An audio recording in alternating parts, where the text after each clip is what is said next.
We said this a lot during this playoff run, but today we're going to talk about the greatest win in Nuggets history as the Nuggets add another one to the list, a new top contender to that list, and they go up 2-1. They are 2 games away from an NBA championship. This is Locked On Nuggets. You are Locked On Nuggets, your daily Denver Nuggets podcast. Part of the Locked On Podcast Network, your team every day.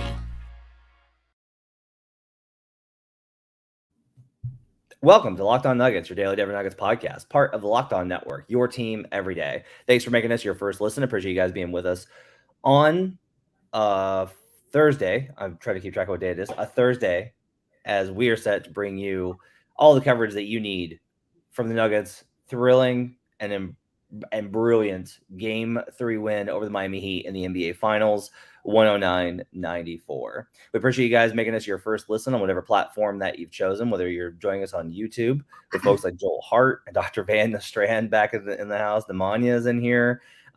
Jem Budawan's in here.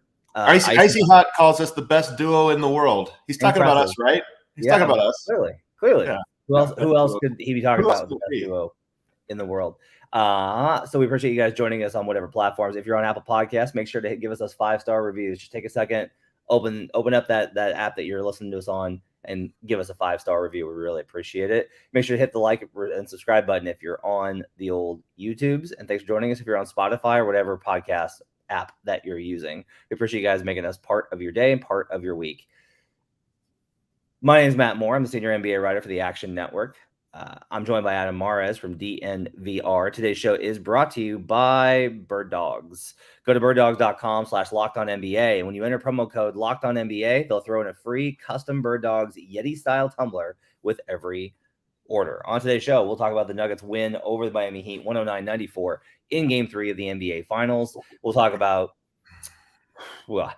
one of the best games of Nikola Jokic's career, one of the greatest games in Finals history by any player, the greatest game by any duo in Finals history.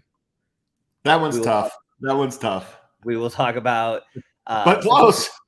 Yeah. Statistically, there's an argument. I have lots of thoughts on the defense, and we'll get in a little bit of like where we go from here. Let's start with this, Adam. This one presents a challenge because you need to talk about how they're amazing together, Nikola Jokic and Jamal Murray. You need to talk about how they're amazing individually because they both had just absolutely incredible games. I'll get to my Jamal Murray thoughts here in a second, which are even more tilted in the extreme. We have to somehow recognize their dual greatness and their individual awesomeness as they become the first players in playoff, not finals, playoff history to both record a 30-point triple-double. Jokic becomes the first player in NBA history in the NBA Finals to ever record a 30-point, 20-rebound triple-double as he finishes with 32 points, 21 boards, and 10 assists. Jamal Murray goes for 34 points, 10 rebounds, 10 assists. Where do you want to start, my friend? Man, I mean, I think the duo to me is the story, but breaking down either of those numbers is absurd. They both were just so brilliant. They both understood exactly what was required given the Heat's defense, and they were both up for an impossible task.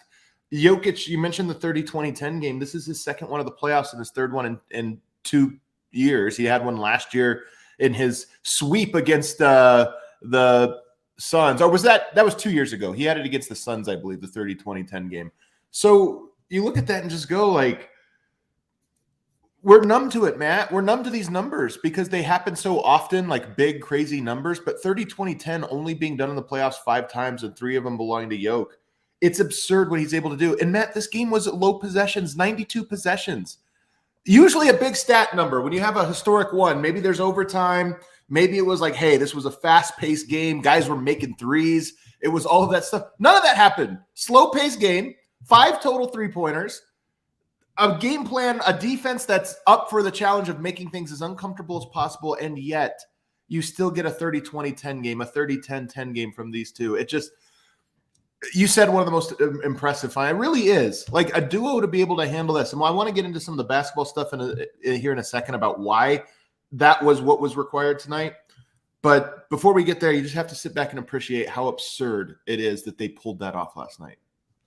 And they both managed the game so well. I'll go ahead and say this. This to me was the greatest game by Jamal Murray in his career. And people will go like, well, he had 50 in the bubble. Yeah. But what I saw from Jamal Murray was shot making, decision making, precision, intensity, emotional commitment, and defense. He was great defensively. I went back and watched it. He was great. He battled versus Jimmy Butler when Jimmy Butler tried to hunt him. He recovered with precision on shooters on the weak side rotations. Like those two, and Joker the same. This was one of, I think, Joker's best defensive games in his entire playoff career. He was like, because this is the thing for me is that, okay, they gave you this offensively, and we've seen this before where guys will have these insane performances trying to carry their team because it's what their team demands of them. For the Nuggets, this game demanded that from those guys. And it demanded that they be great defensively. If they had only put in the offense, this game is much closer and much more in doubt. If it had just been the defense, then offensively it would have been a slugfest and you're in variance mode and that could go either way. Those two gave so much to the game last night to carry their team to a win. It was absolutely amazing in what they gave on both ends of the floor. And that's why I think it was Jamal's best game. I have a hard time figuring out what Nikola's best game is at this point in the playoffs. I don't know how to rank him. I'll have to really sit down. This is either his best game or not in the top 20. It's unclear. It's hard to quantify. It's hard to quantify. But just absolute, and really the word is domination, is that this game, because it was so slow, it will feel like less. A 15-point win in this pace is absolutely just destruction. That's incredible domination that they were able to pull off, because the Heat still got this game in the pace that they wanted it, and the Nuggets just bludgeoned them with it. So the thing that I wanted to kind of couch before we did the big picture stuff, we talk about how Jokic solves you. Like over time, Jokic will figure things out, and you have to change things up, but even then he'll figure it out. Murray deserves some credit in this as well, because I think in game 2, he was disrupted by Jimmy Butler, disrupted by their scheme. And if we think big picture here about what Miami is trying to do in this series, they don't want the ball to get popping. And they succeeded in that, by the way, last night as well. That's why the others didn't get going. And you look at what can we take away. I think early on they realized we can't take Jokic away. Even though we have Bam, we can't stop him. 41 points in game 2. You can't stop him. So what's the next best thing? Well, can we take away Murray? In game 2, the answer is yes. Can we take away the spacers, KCP and Michael Porter? The answer has been yes. If the ball doesn't get popping and then you stay home on those guys, you can take that away. And then Aaron Gordon to a lesser extent, because he's not a volume scorer, but still they can take him away. What changed in this game was, okay, if you're going to do those things and not get the ball popping and take the others out, Jokic is able to score. Murray was the one that solved it. And he got into, I think, the tape. He got a little bit more focused and intent. But in this game, he kept dragging Butler so wide on these pick and rolls to say, all right, I'm not turning the quarter. I'm going to make you chase and maybe trap far away and score. And then also he just did a better job of it playing in between. So when the help side, Bam or whoever it is, steps up to show and then is ultimately trying to release, he did a much better job of reading when is that release coming? How do I fool him into it? He made the adjustments in this one. And so for me, this is what's so interesting about a playoff series is Miami's game plan for 3 games, to some extent, has been to take away the other stuff and see if they can beat you with just Jokic and if you can stop Murray. Now that Murray appears to have broken through that, I really wonder, do you just say they can't do that again and then dare them play the same way and try to see if it happens again? Or do all of a sudden you start to say, okay, we can't do that. We have to start rotating and can never read. But Murray deserves the credit we always give Jokic of solving the thing that a team tried to do. In game 3, he solved it, and that's why they won. Great take. That's a really great take, because that's true. The Nuggets ran a lot of empty side stuff too, which put a lot of pressure on the Heat, which got them, and they had some communication breakdowns as well. It wasn't this was not a good Miami Heat game, and that's what they're going to bank on in Game 4. Is they're going to be like, we can be a lot better. Again, we get back to the margin for error thing. And like Gabe Vincent said this last night after the game. He was like, we have a very slim margin for error. And I think every team's going to say that in the finals game, right? Like, it's the finals, there's a slim margin for error. But I think there's a little bit of truth to it that the Nuggets, Jamal and Joker put the Nuggets into an area where they increased their margin for error, where variance wasn't going to get them. And then the defense did the same on their side, and that increased it. And then also the Heat didn't get their outlier variance game. And so, like, all those things combined and put them in a really good position. Denver deserves a lot of credit for that, though. I mean, they did not get comfortable. How many comfortable threes do you think they had in that game? A handful. I counted, I think 5. Small handful. Very, very, very small handful. So they did much better. Like, I looked at it, I posted numbers this morning on Twitter. They just contested a lot more shots, and they stayed a lot better home on the weak side. We'll talk about on the other side. We'll get more into what they did defensively and some of the other heroes from the game, including one rookie drafted late in the first round, who was the guy that Denver needed in Game 3. We'll do that on the other side. But first, I need to tell you about eBay Motors. For a championship team, it's all about making sure every player is a perfect fit. That's why you get that 21st pick in the NBA draft.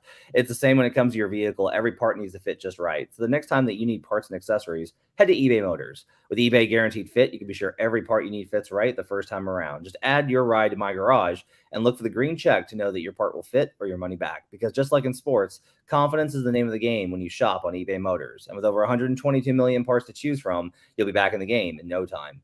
After all, it's easy to bring home a win when the right parts are guaranteed. Get the right parts, the right fit, and the right prices on ebaymotors.com. Let's ride. eBay Guaranteed Fit, only available to U.S. customers. Eligible items only. Exclusions apply. We'll be right back on Locked On Nuggets.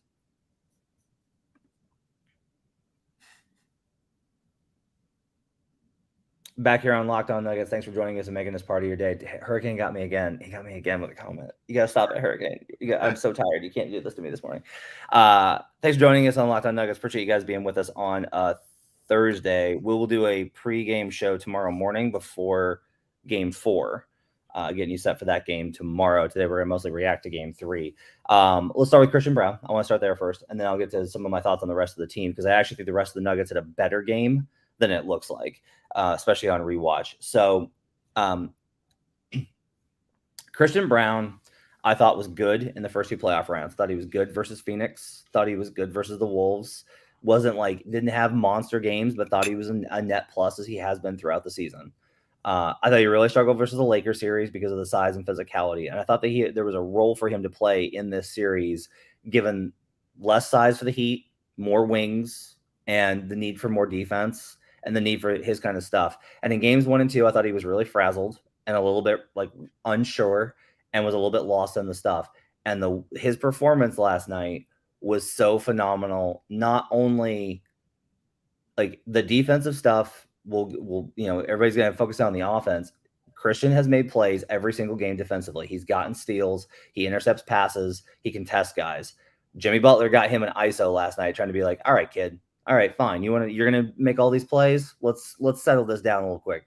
And Christian Braun shut the water off on Jimmy Butler. Just nope, nothing happening. That hose went, and Jimmy was like, well, I guess this isn't working. And once again, you've got those empty possessions for the Heat. But his aggressiveness attacking the zone was exactly what they needed. They needed someone to drive straight on those possessions quick against those closeouts in zone, and he really punished them. He was part of what turned Duncan Robinson, who has been a big positive in the series for Miami, back into the negative that he probably needs to be for Denver to win this series.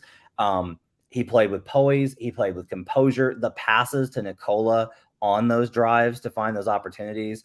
Nikola was beaming about him last night. An absolutely sensational performance for the rookie in Game 3. He was unbelievable. I want to start with the defense. I think his defense is as consistently good as just about anybody on the teams. I mean, he had some mistakes in Game 2, like everybody had mistakes. But for the most part, I just think he's a very disciplined guy who makes plays. And they're plays when he stunts over, he just has the perfect timing and everything to disrupt. He gets his hand in passing lanes. He just does a great job defensively. And every level you keep going up, you keep wondering, is this it? Is this it? And it hasn't been. He's just a championship caliber defender. But offensively, he's scary. He's rough. He doesn't know what he can do. He realized in this game, maybe by happenstance, I mean, it's only one game, but he didn't make himself a spacer. He made himself a slasher in this game. And honestly, that's his game. I mean, his one shot, a three-pointer, hit the side of the backboard. Like, that was his spacing game. Yeah. He went 7 of 8, but his one miss was like really ugly. But he kept going to the basket with confidence. I don't know how you have the shot he took on Jimmy Butler, where he attacked Jimmy Butler at the basket, was the weirdest heat check I've ever seen in my life from a rookie going up against Jimmy Butler. But it just shows you the guy, he has it in you. I keep wondering, what is his game? What is it? As we think about, okay, the next year's Nuggets, you don't put too much mental energy to it, but what do the Nuggets look like down the road? How does he become a major contributing factor when he's maybe replacing a KCP down the line, a great three-point shooter? And it's this, he's so big, he's got so much size, and he attacks the basket so well. And yesterday, I just thought he read the cutting angles perfectly. Jokic found him. And it really was the difference maker. I mean, Jokic after the game said he was the difference maker in the game, and he's right. Yeah, I mean, he was the cuts were absolutely perfect. Aaron had a really nice dime to him on the underneath sequence as well. Aaron, but he had a really good play to him. The Joker had 3 assists to him. Jamal had 1, and Aaron had 1. And those cut plays, you could tell that Miami's done a really good job, because this is part of the deal with Miami is, everyone talks about Denver's rim protection, which by the way was elite last night, but everyone talks about Denver's rim protection. Miami doesn't have much either. They really don't. They don't have weak side shot blockers. They don't have these, like, they will get in there and kind of and body you and play disciplined defense with their hands up, but they don't have athletic guys to swing in and get weak side blocks. They just don't have a lot of that. And Denver put so much pressure on them at the rim, and their defense just kind of crumbled because of in part because of what they're asking Bam Adebayo to do. Like, as I always do with everyone that has to face Nikola Jokic, I have a lot of empathy and sympathy for poor Bam Adebayo, because Bam Adebayo is like, he's working so hard and trying to make so many plays and trying to do so much, and it's not reasonable to ask anyone to do what he's being asked to do in the series with trying to face Nikola.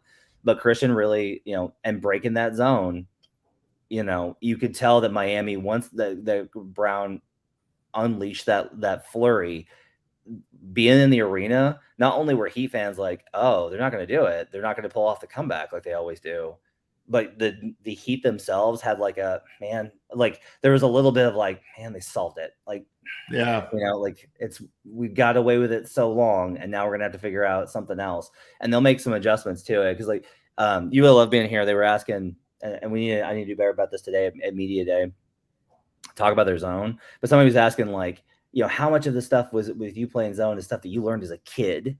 And it was really funny because Gabe Vincent, Duncan Robinson, Max Strus, they all answer the same way, which is it's the NBA, so it's a little different. It's completely different. Are you kidding me? Zone for kids is like how you coach defense when you don't have time to coach defense. They're like, just stand here. This is not that. Yeah, and they're complex. They're like, there's a lot of things that we do. There's a lot of little tweaks that you have to keep in mind. That's hilarious. Yeah. So anyway, it was just a phenomenal performance by Christian, and he deserves a lot of credit for. And you know what? Honestly, I'll say this too. Malone deserves credit for, because I was like, I think he's going to stick with him. People were asking well, Christian's out of the rotation, right? And I was like, I don't think so. I think he's going to give him I think he's going to keep going to him in this series, because he understands what Christian can do here. I've said this before, but every series calls for something a little different. Murray, Jokic are your two constants. Even Aaron Gordon has had moments in this playoffs where it's but it's a little bit better if we go with Jeff Green, right? We saw that in the Phoenix series. It just happens that the other players are most of the time guys, but not all of the time. In this series, KCP and Michael Porter Jr., it sounds rough to say. They're spot up guys, right? Offensively. This is a series that just calls for grit. And that's why I think it's a Bruce and a Christian series. It calls for a little bit of nasty. Just, can you do the ugly stuff, the physical stuff? And those guys, it's not, I want to try to phrase this so I'm not sounding incendiary. It's not that the other guys aren't, it's that these guys are more. And so that's why I think this is a series for those two guys. It's why I predicted it coming into game 3. And that's the nice thing about it. They just had something. Now Miami, the question is, do they adjust? I'm very curious, Matt, about, going into the next game. We can do this in the next segment. But in the next game, do they start to rotate off? Because if so, I think KCP and Michael Porter, it calls for Browntown, indeed. KCP and Michael Porter maybe get going. Like the ball gets popped, or if you overcorrect, and then those guys break you. That's what's great about Denver is they can put the pressure points on you in a lot of ways. But I want to come back to the defensive point you made. You're right that neither of these two teams have great rim protection. But maybe, just maybe, it's not going to happen, but maybe this finals is the one where we realize there's more to defense than rim protection. And that is not the be-all, end-all. It is obviously important. Both of these teams are so good at other aspects of defense. Keeping the ball out of the paint, collapsing, using your hands, funneling things where you want to be, just being smart about trying to impose your will defensively. Both of these teams are so good at that. And look, this has been a defensive slugfest for the most part in this playoffs without rim protection on either side. I think that's so interesting. And I hope that's something people actually take away from this and talk about a little bit more. Jokic's defense is one of the last bastions of like Jokic hate. I still see people say, yeah, but he's not a two-way player. Are you guys watching? That's under 100 points twice in 3 games in the finals. Yeah, and I want to be real clear in this one. Like Joker made play after play after play, getting those guys off balance and out of control. Max Strus was like couldn't just shoot, so he was like, all right, I'm going to drive and get in there against Jokic, and Jokic was able to. It was really interesting to see how Jokic played him because basically he was like he was not in any risk of fouling him, but he was so big and moving so quickly around that Strus kind of panicked and just kind of chucked up shots, and then bam, he just flat out blocked. Like he was just contesting everything. And same thing with Jimmy Butler. Like Joker is the reason why I went back and watched. Like Joker's the reason why all those shots at the rim missed. And I will say like that. I listened to Locked On Heat last night. That's their takeaway is like they just missed shots at the rim. I don't agree with that assessment, but they didn't agree with like the Heat just made shots in game 2. So like I thought the Nuggets did an excellent job defending at a high level at the rim.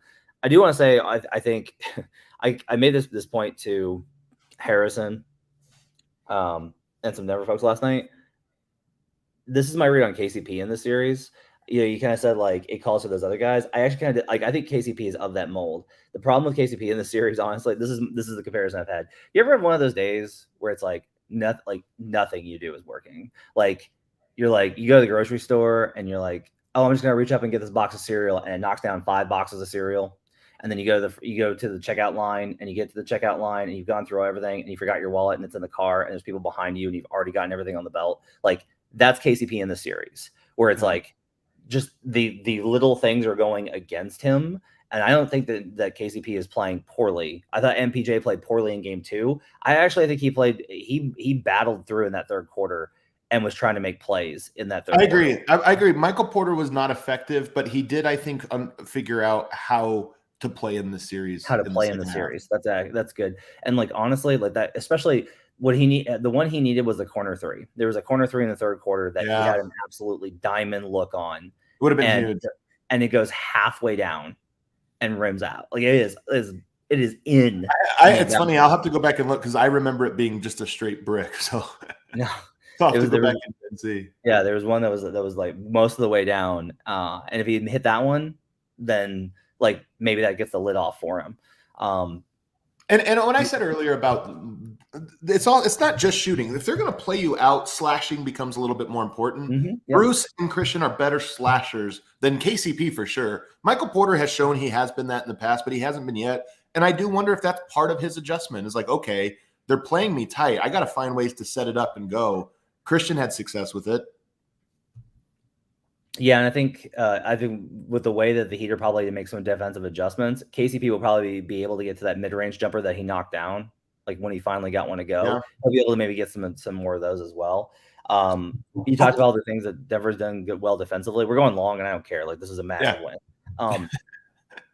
This might be the biggest win in Nuggets history. Yeah, it might be the biggest win in Nuggets history. Aaron Gordon, like box score last night is Aaron Gordon, 11 points, 10 boards, part of the domination on the glass. There was the double triple doubles and the triple double doubles. Yeah. 5 assists also for Aaron in this one. 11 points on 10 shots, but he shot 50% from the field. Struggled at the line, which would have helped the efficiency numbers. However, you talked about like defending, how to defend. 3 fouls, and he is not letting Jimmy Butler grift his way to the line. He is not letting him get him. Jimmy Butler has just, again, so many guys early in the series, and the Celtics figured it out by the end of the series, but Gordon's been on him since the beginning and just is like not going to let him get to the line. And it's been a really amazing work, and Gordon deserves a lot of credit for the way that he pushed pace off of rebounds. Wes Goldberg over at Locked On Heat, who you will do a show with later, Wes talked about this from the perspective of those missed shots that they grabbed and then turn into transition opportunities are as good as turnovers. Yep. And Joker did that a ton, but Gordon was also like not waiting for Nikola. It was grab and push. That's part of what makes Denver so dynamic is they can force you into cross matches the other way because so many guys can bring the ball up the court. Even Michael Porter does it. It's always nerve-wracking because the way he dribbles it up the court, you always think he's about to lose it, and sometimes he does. But he still can sprint it up and then get it to a point guard, which causes cross matches. That dunk that AG had where he just went the length of the floor was demoralizing for Miami. They're like, and this is the thing, is like Miami has to play nearly perfect. They can't allow those types of plays. When they do, they know they're like, this just makes it harder. Like this makes it that much tougher. On the other side, we'll talk about some of the adjustments that we're expecting from the Heat. And I have some ideas on what they're going to do. And it'll be a really interesting question of where Spo decides to go with it. He's got some options. None of them are good, but there will be adjustments. And I'm sure Malone's going to have some things up his sleeve as well. We'll talk about that on the other side. First, I need to tell you about Birddogs. Birddogs make you look good. Shorts and pants. They've got their stretch khaki shorts that are designed to fit slimmer through the thigh and leg, giving you a truly sculpted look. They do the exact same as Lululemon, but they fit way, way better. They fit better than regular shorts that are made of a stiff, restricting cotton. They fix this issue by inventing cloud knit fabric that looks just like khaki but stretches, so you get a way slimmer fit without having to sacrifice your movement. And they use anti-stink sweat wicking fabric that keeps you cool and dry all day long for those wonderful days being out in the Colorado sun. Go to birddogs.com/LockedOnNBA and enter promo code LockedOnNBA for a free Yeti-style tumbler. That's birddogs.com/LockedOnNBA for a free Yeti-style tumbler. You won't want to take your bird dogs off. We promise you. We'll be right back on Locked On Nuggets.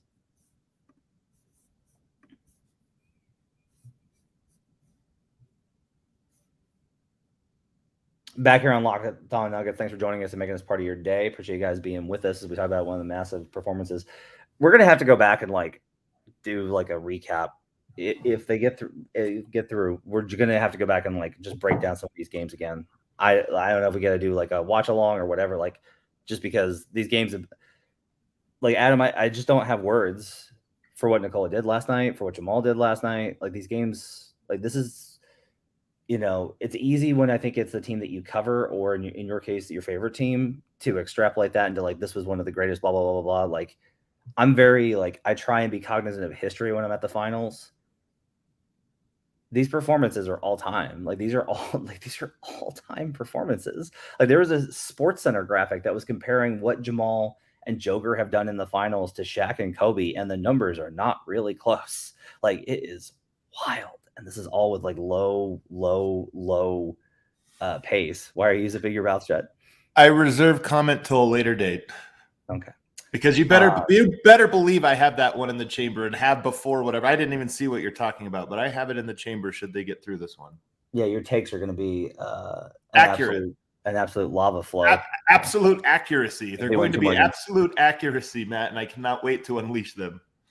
If they get 2 more games. Here's funny, if they get 2 more wins. I mean, of course. Because I keep thinking last night, Matt, every commercial break, they cut to an iconic photo of the finals that we've all seen, right? There's the Jordan on the ground. You've got LeBron's first one.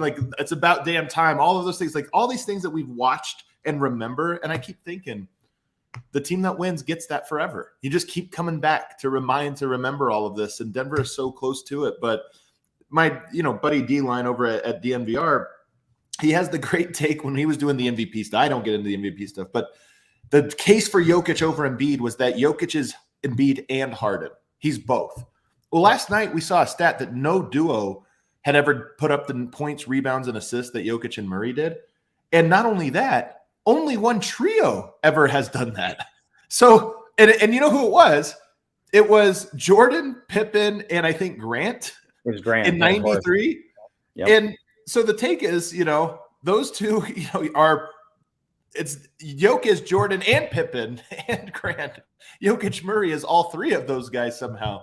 And again, that's a little hyperbole, of course, but it just does put into perspective, though, how rare it is for a player to do that. And the fact that they did it on such low possessions is wild.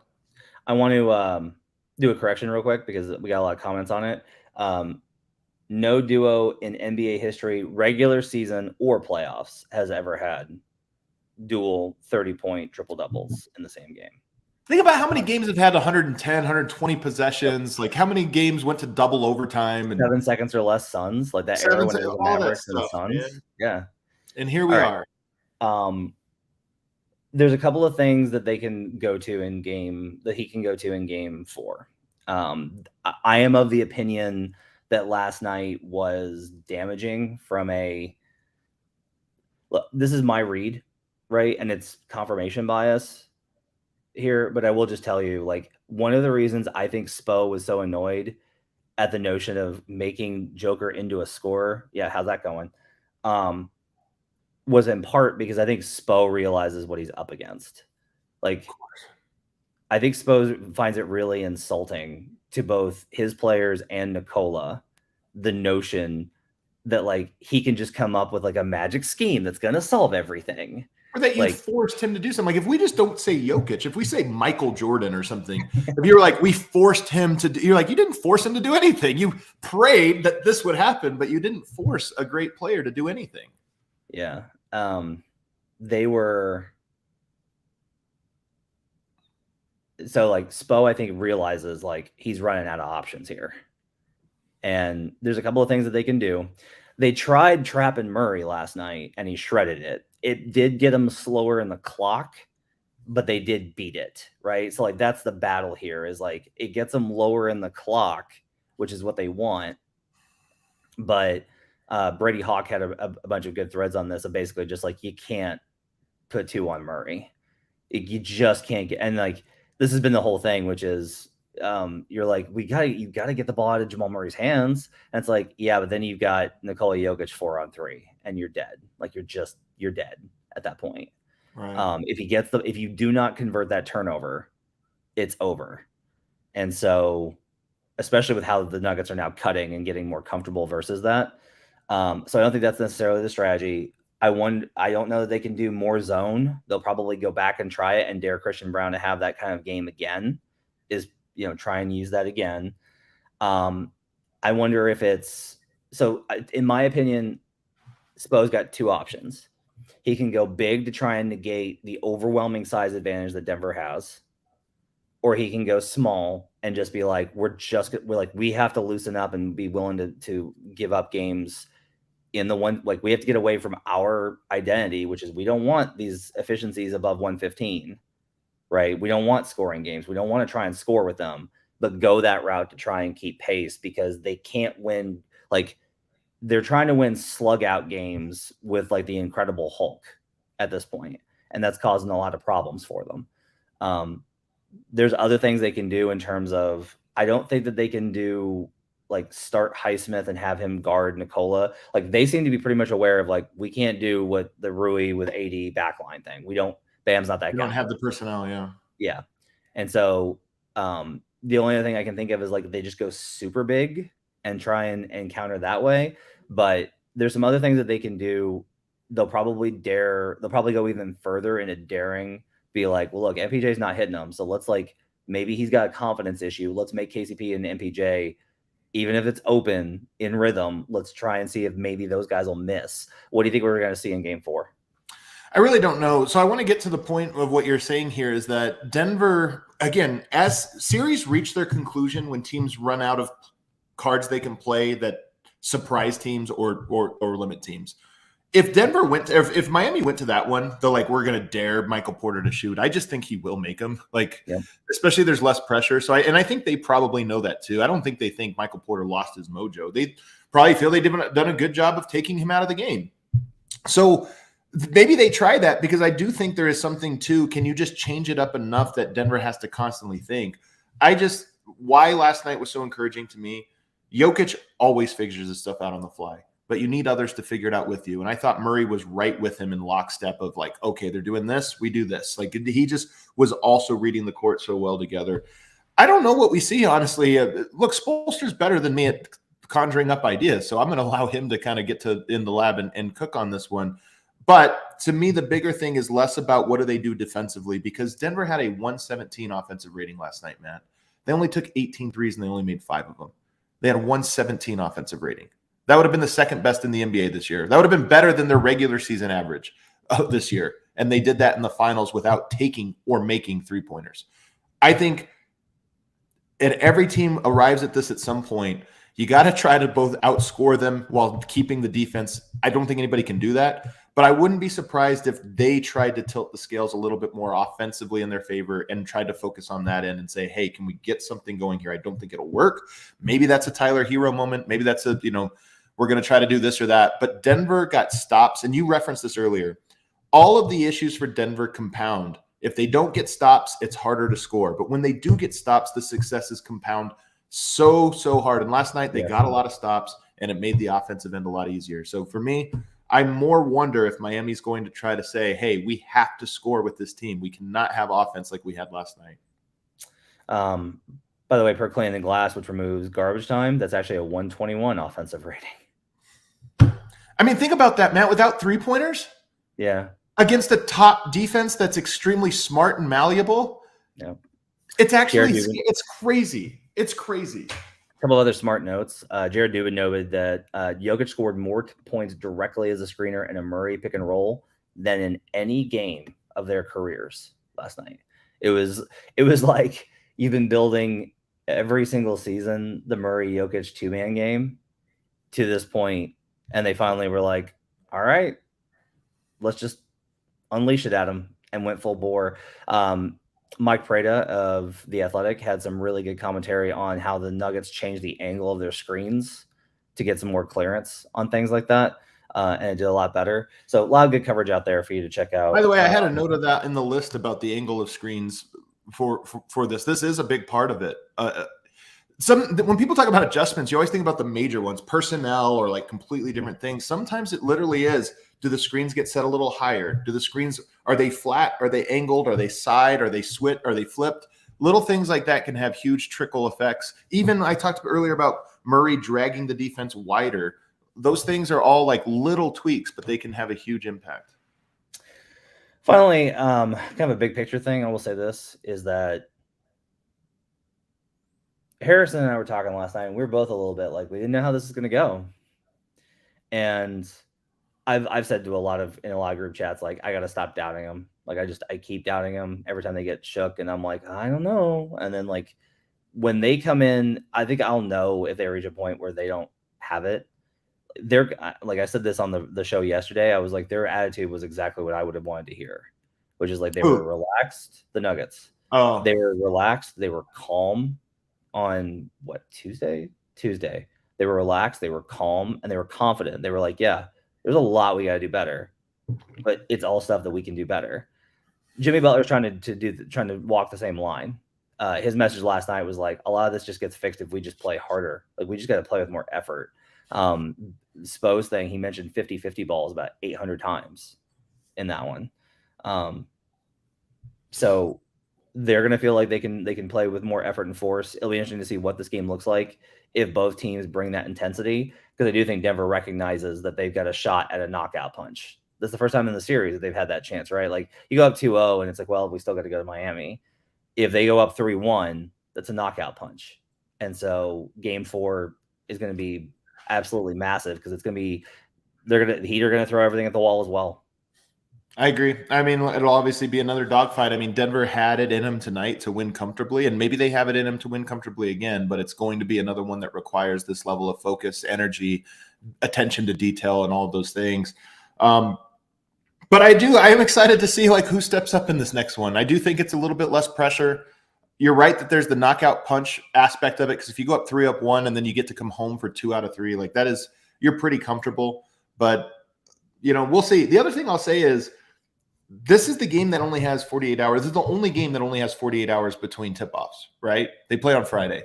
Yep. I think Miami is the more tired team of the two because they've had to expend more energy, and because Butler appears to maybe be limited physically from what he was to start the playoffs.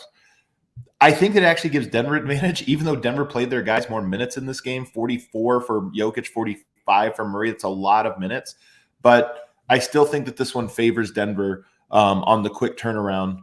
And, that I just think it'll be a factor in this next game, the fact that there's such a little turnaround time.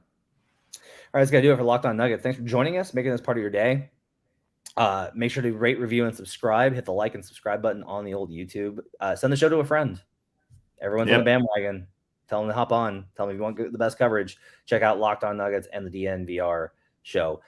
We'll be back with you tomorrow. We'll preview a little bit more Game 4 after Adam's had time for a rewatch. We'll dive into what I heard at media today. So we'll have a full slate show for you tomorrow, and then we'll have a post-game show for you over the weekend. You already had media today, or you're having it later today? Having it later today. So we'll talk about that. I have to actually go get ready to go do that. So I'm going to go do that now. Thanks for joining us, everybody. Have yourselves a great day. We'll see you guys again next time on Locked On Nuggets. 2 to go.